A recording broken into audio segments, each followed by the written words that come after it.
Boa noite, querido amigo, boa noite, querida amiga.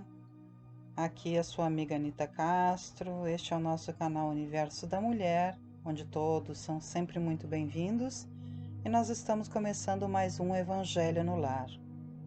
Convide todos os seus queridos aí a participarem junto conosco. Tenha consigo uma jarra d'água ou uma garrafa d'água para que seja fluidificada ao longo do nosso trabalho desta noite, para que posteriormente possa ser feito o consumo desta água. E vamos então iniciar nessa noite de bênção, reunidos aqui junto a Jesus, junto à espiritualidade maior, lendo lá do livro Momentos de Ouro, pelo Espírito Meimei, a mensagem ante a vida. Não digas que existe alguém no mundo que não precise de simpatia ou socorro. Todos os espíritos corporificados na Terra estão procurando apoio e complementação. Esse pediu berço na penúria, a fim de aprender quanto dói a tristeza dos desvalidos. Aquele rogou passagem pelos caminhos amoedados da fortuna, de modo a vencer as tentações da posse. Outro solicitou a transitória internação entre os inimigos, renascendo junto deles, de maneira a adquirir tolerância portas adentro do próprio lar. Aquele outro requisitou para si mesmo o domínio de circunstâncias difíceis, tentando apagar os impulsos da revolta e desumanidade que lhe tiranizam a alma. Outros ainda suplicaram tempo curto de existência no plano físico, usando a saudade para despertar a atenção de criaturas que lhes são extremamente amadas para os assuntos da sobrevivência e da fé em Deus. Enquanto outros muitos imploram tempo longo na terra, na expectativa de entesourarem humildade e paciência. E a vida acolhe a todos, no instituto da reencarnação, para os fins de aperfeiçoamento a que se destinam. Pensa nisto e deixa que o entendimento te ilumine o coração. Estende amparo ao irmão que mendiga, mas não sonegues compreensão ao que passa por ti, tantas vezes sem perceber-te, enceguecido que se acha pelas sombrias lentes do ouro inútil ou da cultura vaidosa em forma de poder. Todos lutam e todos sofrem a caminho da verdade. Ninguém existe sem necessidade de apoio nas trilhas da evolução. E à frente de cada companheiro ou companheira que te cruzem a estrada, estejam eles cobertos de douradas titulações ou vestidos de andrajos, lembra-te de que cada um deles carrega no coração esta rogativa sem que a vejas.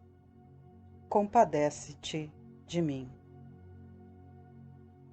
Ah, querida Meimei, gratidão, muita gratidão por compadecer-se de todos nós. Pedimos e clamamos a tua amorosa companhia nessa noite, através da tua intercessão amorosa junto aos seres de luz. Intercedam por nós, para que nós aprendamos a nos compadecermos uns dos outros. Gratidão, querida Meimei. Depois dessa chuva de bênçãos da querida Meimei, vamos então fazer a nossa prece inicial, meus queridos. Deus, Pai de amor e misericórdia, Maria Santíssima, Mãe de Jesus e de todos nós, humanidade, Jesus, querido Mestre, amigo e companheiro, muito sincero e presente em todos os momentos. Queridos mentores, benfeitores espirituais que sempre estão conosco, vos agradecemos a sua presença bendita em nossos lares, junto de nós nesse trabalho, e vos pedimos que o nosso coração e a nossa mente sejam esclarecidos através das palavras que aqui serão ditadas, pela leitura do Evangelho, pela leitura da página doutrinária inicial que já recebemos para a nossa harmonização e que nós possamos colocar em prática cada palavra aqui recebida. Pedimos nessa noite também por todos os nossos irmãozinhos desencarnados que possam estar junto de nós, escutando essas palavras, para que sejam conduzidos em amor e luz, dentro das suas necessidades, pelos mentores queridos, e clamamos ainda pela paz no mundo, pela paz em cada lar. Pedimos também por todos os nossos irmãos necessitados, para que as portas lhes sejam abertas no trabalho, para que haja dignidade nos seus lares, para que cada necessidade de cada um de nós seja suprida dentro do nosso entendimento, que nós possamos nos esforçar para receber as respostas corretas, que já estão à nossa disposição, basta que estejamos abertos. Pedimos também nessa noite por todos os irmãos que estejam nos presídios, para que recebam o consolo necessário para seguirem adiante com esperança, cumprindo as suas penas, mas sabendo que Jesus está com eles e que a espiritualidade maior nunca os abandona, para que posteriormente possam estar livres aqui fora, seguindo as suas missões. Pedimos também por todos aqueles que estejam adoecidos em seus lares, nos hospitais e nas clínicas, recebendo a visita dos amigos espirituais, da amorosa Maria, nossa querida mãezinha espiritual, nossa mãezinha amada, e também do nosso amado Jesus, nosso amigo querido e sempre presente conosco. Agradecemos assim e damos por iniciada a nossa reunião, sob a gratidão e o amor da espiritualidade maior junto de nós. Que assim seja. Vamos agora então, meus amados, para a leitura do Evangelho segundo o Espiritismo, no capítulo 15, que fala: fora da caridade não há salvação. O de que precisa o espírito para ser salvo? Parábola do bom samaritano. Ora, quando o Filho do Homem vier em sua majestade, acompanhado de todos os anjos, sentar-se-á no trono de sua glória, reunidas diante dele todas as nações. Separará uns dos outros, como o pastor separa dos bodes as ovelhas, e colocará as ovelhas à sua direita e os bodes à sua esquerda. Então dirá o rei aos que estiverem à sua direita: Vinde, benditos de meu Pai, tomai posse do reino que vos foi preparado desde o princípio do mundo, porquanto tive fome e me destes de comer, tive sede e me destes de beber, careci de teto e me hospedastes, estive nu e me vestistes, achei-me doente e me visitastes, estive preso e me fostes ver. Então responder-lhe-ão os justos: Senhor, quando foi que te vimos com fome e te demos de comer, ou com sede e te demos de beber? Quando foi que te vimos sem teto e te hospedamos, ou despido e te vestimos? E quando foi que te soubemos doente ou preso e fomos visitar-te?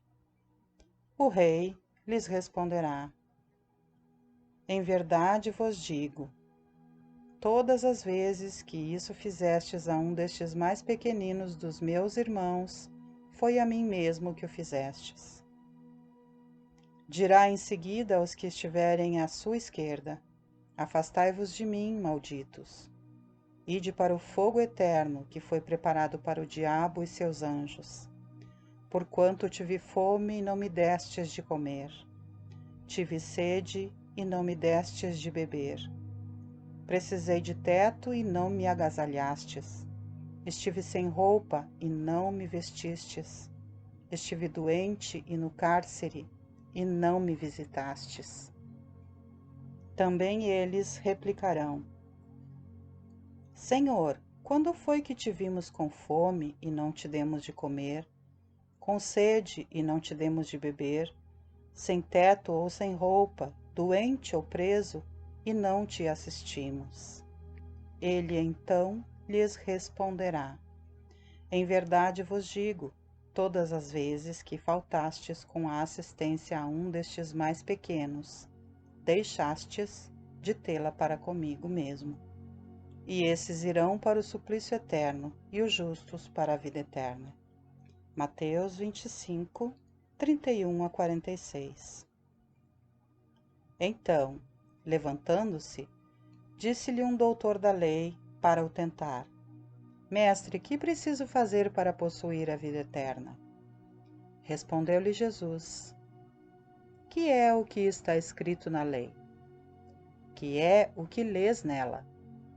Ele respondeu: amarás o Senhor teu Deus de todo o coração, de toda a tua alma, com todas as tuas forças e de todo o teu espírito, e a teu próximo como a ti mesmo. Disse-lhe Jesus: respondeste muito bem. Faze isso e viverás. Mas o homem, querendo parecer que era um justo, diz a Jesus: quem é o meu próximo? Jesus, tomando a palavra, lhe diz: um homem que descia de Jerusalém para Jericó caiu em poder de ladrões, que o despojaram, cobriram de ferimentos e se foram, deixando-o semi-morto. Aconteceu em seguida que um sacerdote, descendo pelo mesmo caminho, o viu e passou adiante. Um levita, que também veio àquele lugar, tendo-o observado, passou igualmente adiante. Mas um samaritano que viajava, chegando ao lugar onde jazia aquele homem e tendo-o visto, foi tocado de compaixão. Aproximou-se dele, deitou-lhe óleo e vinho nas feridas e as pensou. Depois, pondo-o no seu cavalo, levou-o a uma hospedaria e cuidou dele. No dia seguinte, tirou 2 denários e os deu ao hospedeiro, dizendo: trata muito bem deste homem, e tudo o que despenderes a mais eu te pagarei quando regressar. Qual desses 3 te parece ter sido o próximo daquele que caíra em poder dos ladrões? O doutor respondeu: aquele que usou de misericórdia para com ele.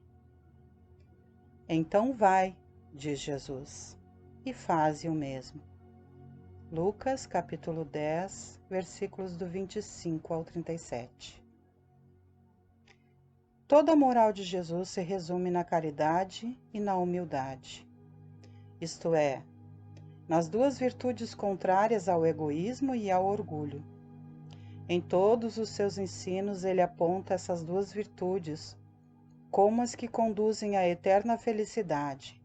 Bem-aventurados, disse, os pobres de espírito, isto é, os humildes, porque deles é o reino dos céus. Bem-aventurados os que têm puro o coração. Bem-aventurados os que são brandos e pacíficos. Bem-aventurados os que são misericordiosos. Amai o vosso próximo como a vós mesmos. Fazei aos outros o que quereríeis vos fizessem. Amai os vossos inimigos, perdoai as ofensas, se quiserdes ser perdoados. Praticai o bem sem ostentação, julgai-vos a vós mesmos antes de julgardes os outros. Humildade e caridade, eis o que não cessa de recomendar e o de que dá ele próprio o exemplo. Orgulho e egoísmo, eis o que não se cansa de combater. E não se limita a recomendar a caridade, põe-na claramente e em termos explícitos como condição absoluta da felicidade futura. No quadro que traçou do juízo final, deve-se, como em muitas outras coisas, separar o que é apenas figura, alegoria. Há homens como os a quem falava, ainda incapazes de compreender as questões puramente espirituais. tinha ele de apresentar imagens materiais chocantes e próprias a impressionar. Para melhor apreender o que dizia, tinha mesmo de não se afastar muito das ideias correntes, quanto à forma, reservando sempre ao porvir a verdadeira interpretação de suas palavras e dos pontos sobre os quais não podia explicar-se claramente.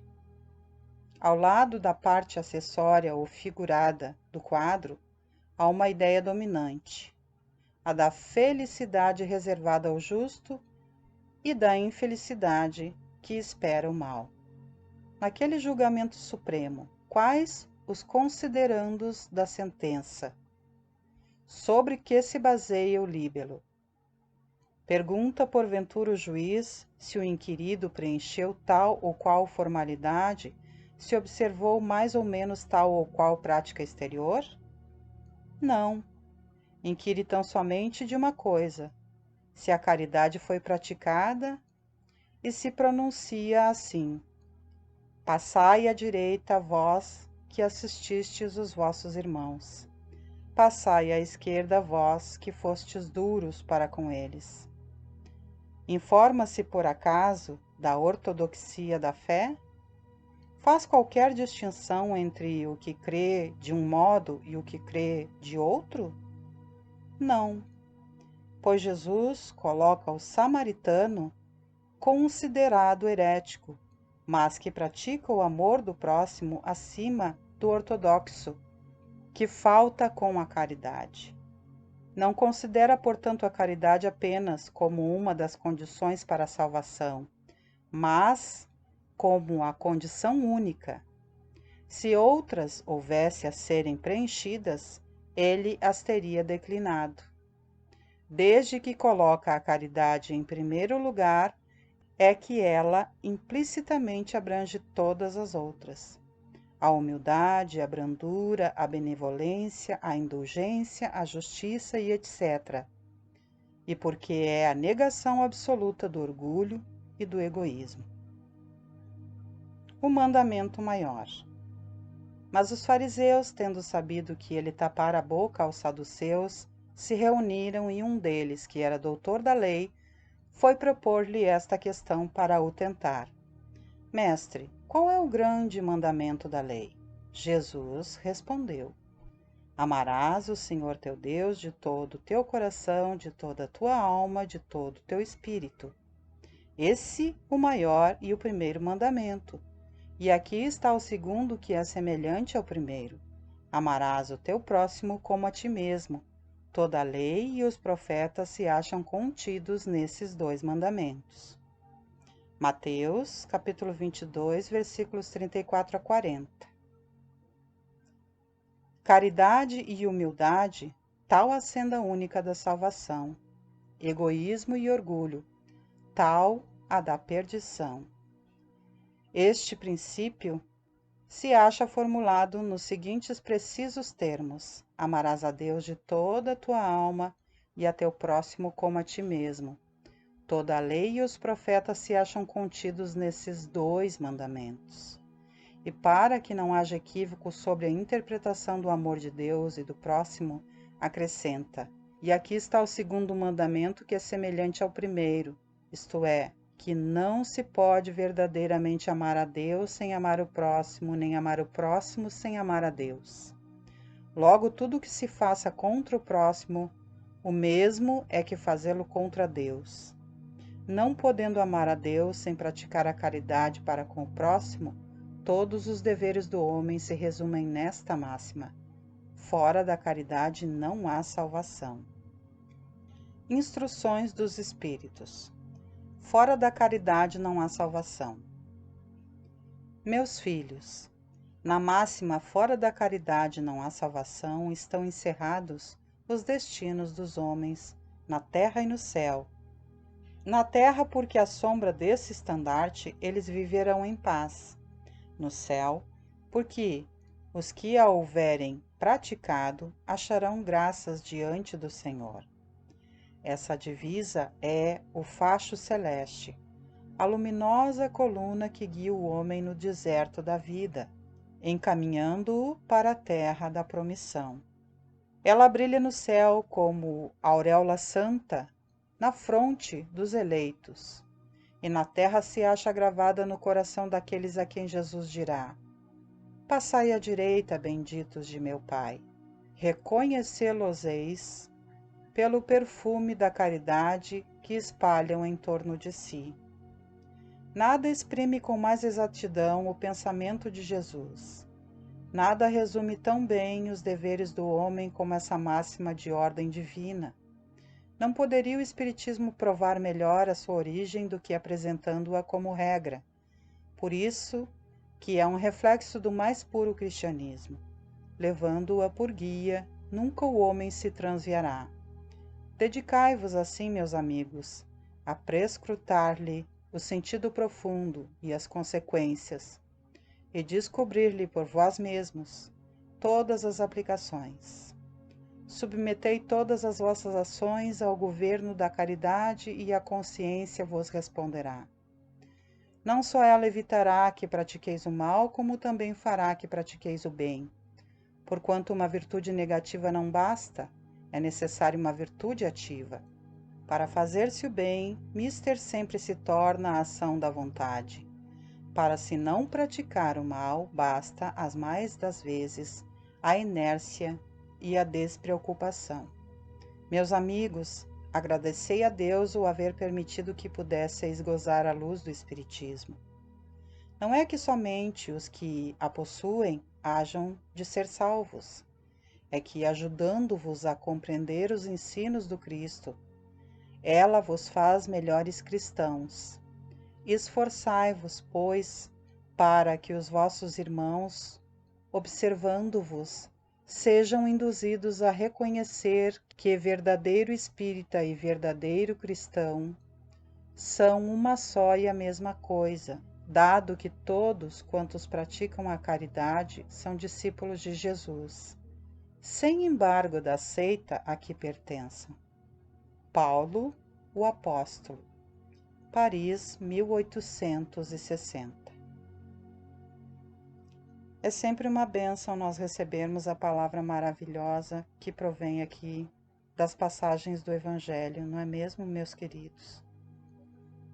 E aqui nós vemos quando Jesus nos fala lindamente que toda vez que nós estendemos as nossas mãos e auxiliamos aqueles que estão com fome, que estão com necessidades de vestes, que estão com alguma necessidade, que estão com sede, que estão necessitados de uma visita numa prisão, num hospital.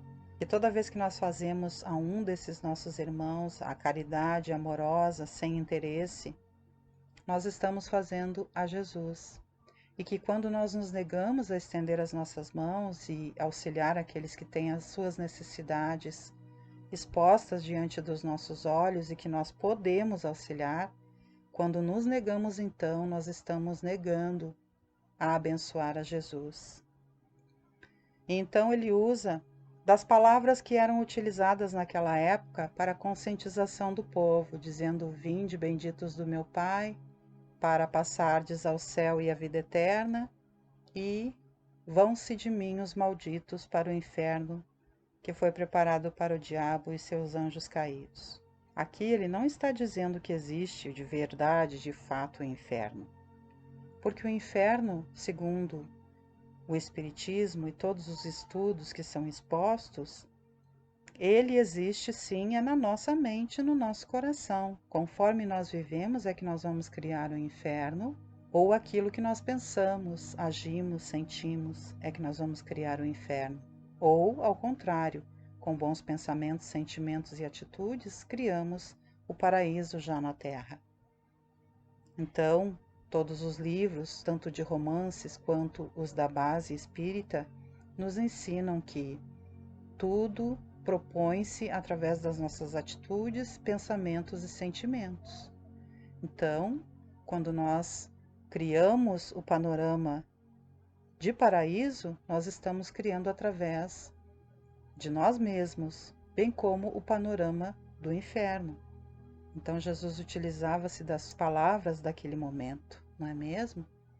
Para que o povo fosse consciente. Mas na verdade aqui ele está dizendo que todo aquele que ama a Deus vai praticar a caridade para com seu irmão, e todo aquele que não ama a Deus vai esquecer dos seus irmãos, e aí vai se tornar um perturbado, porque uma pessoa que só olha para os seus próprios problemas e esquece de auxiliar os outros, ela vive em perturbação, em sofrimento, em doenças. Pode perceber se não é assim. Nós sabemos que muitas causas daquilo que nós passamos são parte das provações, mas nós também sabemos que muito daquilo que nós passamos é porque nós mesmos fomos egoístas e não soubemos compartilhar aquilo de bom que temos e recebemos. Então, que nós possamos ser conscientes, partilhar com as pessoas, lembrando que quando nós estendemos as nossas mãos às pessoas, nós estamos estendendo as nossas mãos a Jesus. Seja alcançando alimentos, uma veste, ou até mesmo uma palavra, um sorriso. E mesmo aqueles que não olham para nós com muita caridade, com muito amor e com muita compreensão, que nós sejamos compreensivos também, porque isso também é uma forma de caridade. Amando os nossos inimigos, que é respeitando-os, deixando-os seguir adiante, desejando o seu bem. Muito maravilhoso esse capítulo, que nós possamos sorver as bênçãos e meditar mais profundamente sobre eles.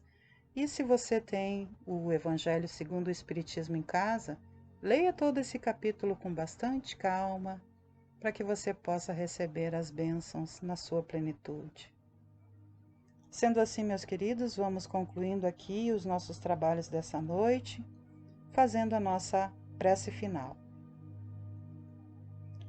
Deus Pai de amor e misericórdia, Maria Santíssima, nossa Mãe querida, Jesus, amado Mestre, amado amigo, queridos amigos e benfeitores espirituais, nós vos agradecemos a vossa presença, pedimos que o nosso lar permaneça sempre sob vossa bênção e pedimos ainda que essas bênçãos que foram derramadas sobre a nossa casa, sobre o nosso lar, sejam expandidas pelos nossos vizinhos da direita, da esquerda, da frente, das nossas costas, e que também por todo o bairro e quiçá ainda além essas bênçãos sejam estendidas. Façam aqui as suas orações pessoais.